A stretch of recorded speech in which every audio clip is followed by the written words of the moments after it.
Kana season set down. Johnson computer major baby season. Chibari Pia.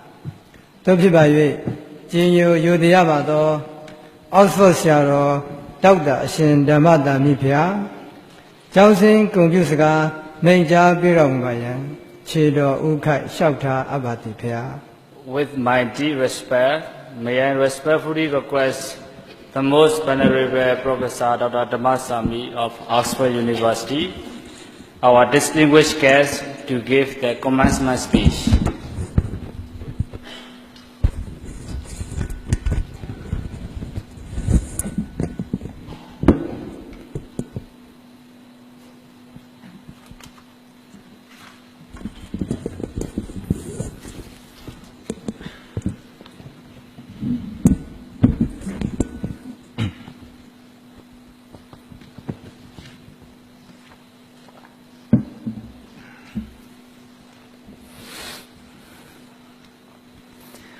Most Venerable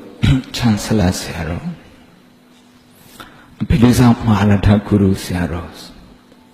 the Most Venerable Rector Sayadaw, distinguished scholars and graduates. It is a great privilege for me to address this learned gathering of scholars and graduates at this convocation ceremony of Siddhiguru International Buddhist Academy, Sakai, the Union of Myanmar today. First, let me congratulate Siddhiguru International Buddhist Academy celebrating its third convocation, and also today's graduates for their success. Today, in this short address,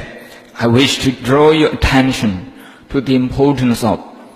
orientating Buddhist higher institutions such as Siddhiguru International Buddhist Academy towards public service. As we all know, the Buddha's enlightening words came from his own personal experiment. He experimented real life, very much as we still know it now, and used that experiential wisdom to connect with all human problems, both inherent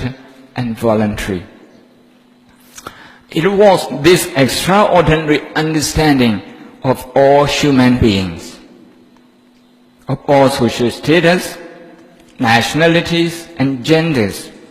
that transformed and universalized his outlook and compassion. With that universal outlook that the Buddha came to have an appeal beyond caste, social status, wealth, creed, and gender. The Buddha served humanity throughout his 45 years of missionary life. Despite this, some people misperceive Buddhism, especially Theravada Buddhism, as being self-centered and less concerned about the welfare of others. They argued that Theravada Buddhism focuses only on individual liberation, that is arahathood, and does not concern itself with the welfare of the many. Venerable sirs, ladies and gentlemen, needless to say that I think this is a misunderstanding. This misperception may have come from the fact that Theravada Buddhism strongly and consistently advocates self-reliance in the path to liberation. For instance, during the intensive practice, a practitioner of Theravada Buddhism usually minimizes, if he doesn't cut off altogether, most social contexts. Instead, practitioners usually focus on advancing themselves first, towards enlightenment before they return to the society and shoulder some social responsibilities. The practitioners are even advised to stay as one-horned rhino, not indulging in companionship with any who is not serious on the path. Here at Siddhguru International Buddhist Academy, the founder chancellor, the most venerable Professor Dr. Ashinyanisara, who has just been newly conferred on the highest Buddhist ecclesiastical title in Myanmar, Abhidhaja Maharatha Guru, 3 days ago, is a good example of the compatibility between Theravada Buddhism and public service. In the last 5 decades, Siddhguru Sayadaw has been serving the public as public speaker and educator. For the last 40 years or so, as a social welfare provider. On daily basis, he provides water to thousands of monasteries and nunneries and medical care, especially eye treatments in 32 hospitals and more. Siddhguru Sayadaw emphasizes as evidence in the Siddhguru resolution, Siddhguru Adekta, the importance of leaving behind an inspiring legacy, Bhava Dhamai Mayainseya. To do that, one needs to be public service minded. Do Thapana, do Piyaku, Taya Semu, Lona Pua. The founder, Rekha Sayadaw, the most venerable Akamaha Pandita, Professor Dr. Nanda Pyonsa, is equally public service orientated in his outlook and action. This is clearly demonstrated in the national recognition he receives as an excellent educator and one of the most respected public speakers. Both the Chancellor Sayadaw and the Rector Sayadaw are keen on and capable in applying Buddhism. However, we have to admit that visionary leaders like the 2 most respected Sayadaws are not common among us. This is despite the fact that there is no whatsoever doctrinal problem between Theravada Buddhism and engaged Buddhism. I think to convince a considerable number of doubters, we, the Sangha in particular, in higher education institutions like Siddhguru, we have to focus more on the application of the Buddha's teaching in different areas. If we look at what happens in the West today, we can see some fruits of applying Buddhism. Just look at booming study and application of mindfulness in the United States of America, Europe, and elsewhere since 1979. Most of the top universities I have visited in the United States, Canada, Britain, and Spain have research programs on mindfulness meditation, satipatthana, and psychology, neurology, and medicine. First, in 1979, Professor John Kabat-Zinn, a physician from Massachusetts Institute of Technology, USA, started using mindfulness to help his patients who suffer from chronic pain. That was to teach patients how to learn about pain and their reaction to pain. This way, they can stop multiplying the pain through subconscious mind. where stress is unnecessarily increased and sustained. Over there, it was found that many people have benefited from the program, which has come to be known as mindfulness-based stress reduction, MBSR. Almost 20 years later, Professor Kabat-Zinn founded the Center for Mindfulness in Medicine. 2 years ago, that was less than 2 decades after the Center for Mindfulness in Medicine was founded, exactly in October 2015. A researcher by the name of Laura Buchholz wrote in her article in the Journal of the American Medical Association, JAMA, under the title Exploring the Promise of Mindfulness as Medicine. I quote, "Today, close to 80% of medical schools offer some element of mindfulness training, and research and education centers dedicated to mindfulness have proliferated." End quote. At Oxford and Cambridge University in Britain, clinical psychologists have studied meditation and also the MBSR method from Massachusetts Institute of Technology, and then did research on people suffering from relapses in depression. This program, which came to be known as MBST, Mindfulness-Based Cognitive Therapy,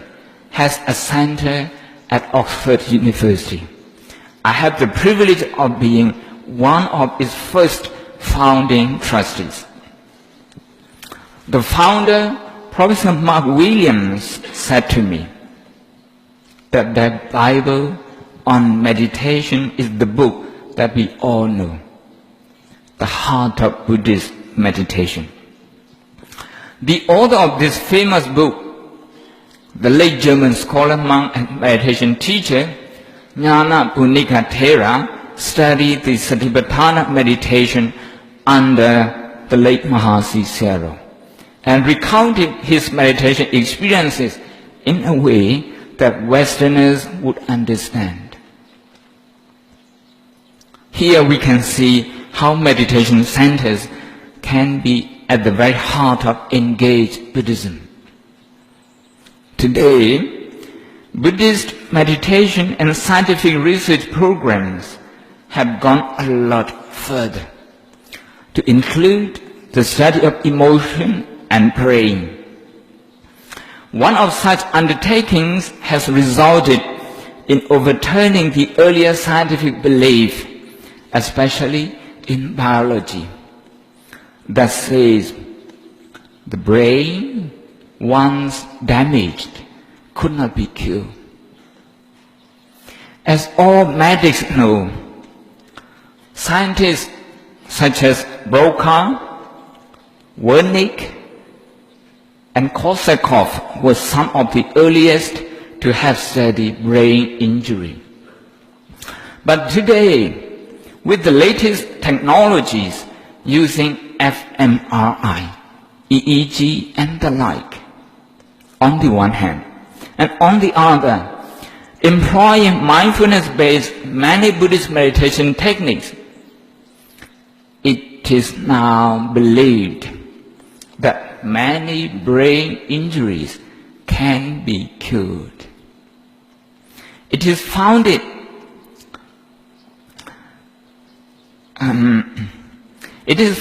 if the patient has mindfulness training to regulate their emotions,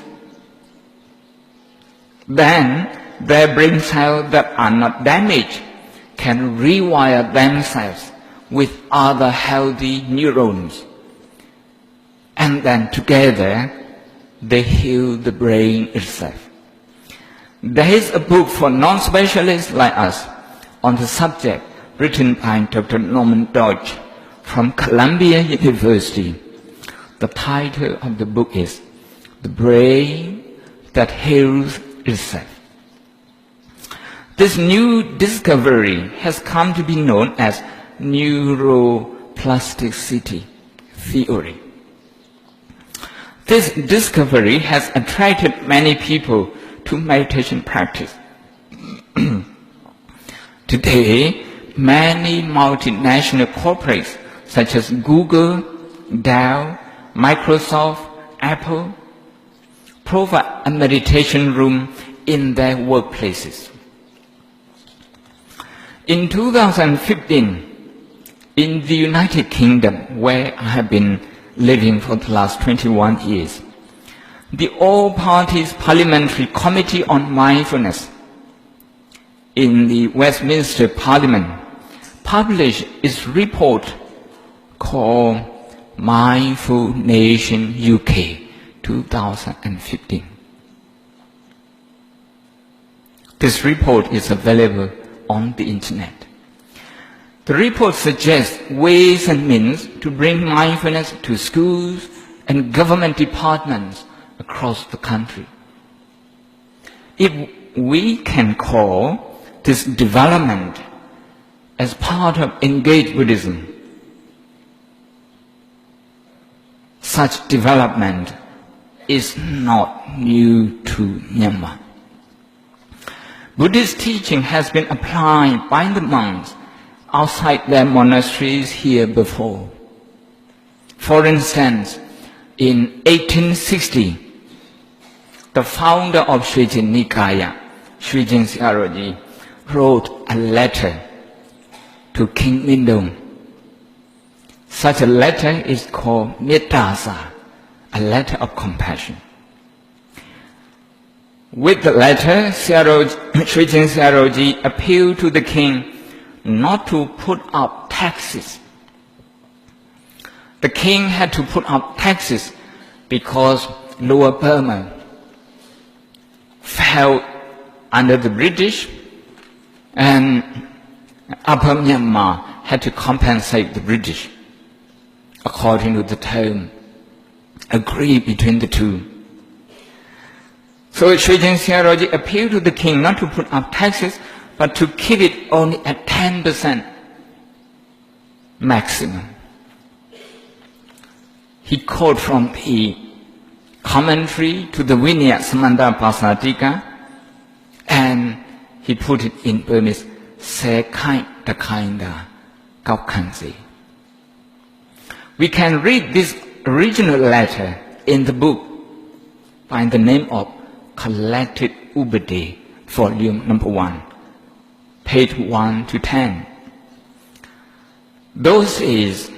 the leading Siaros concern themselves with justice and fairness for all citizens. From fairness and justice, there came among the people unity, respect, peace.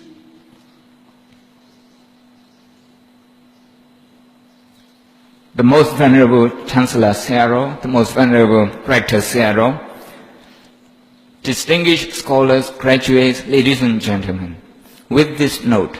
I want to conclude that Buddhist University, like Sitigu International Buddhist Academy, has a lot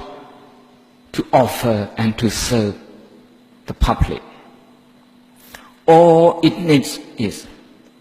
compassion-based public service orientation.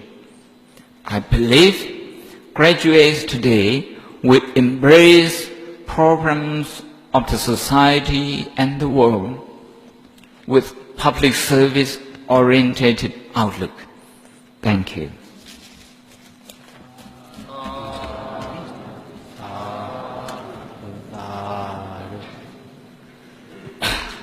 ကျောင်းဆင်းဂုဏ်ပြုစကား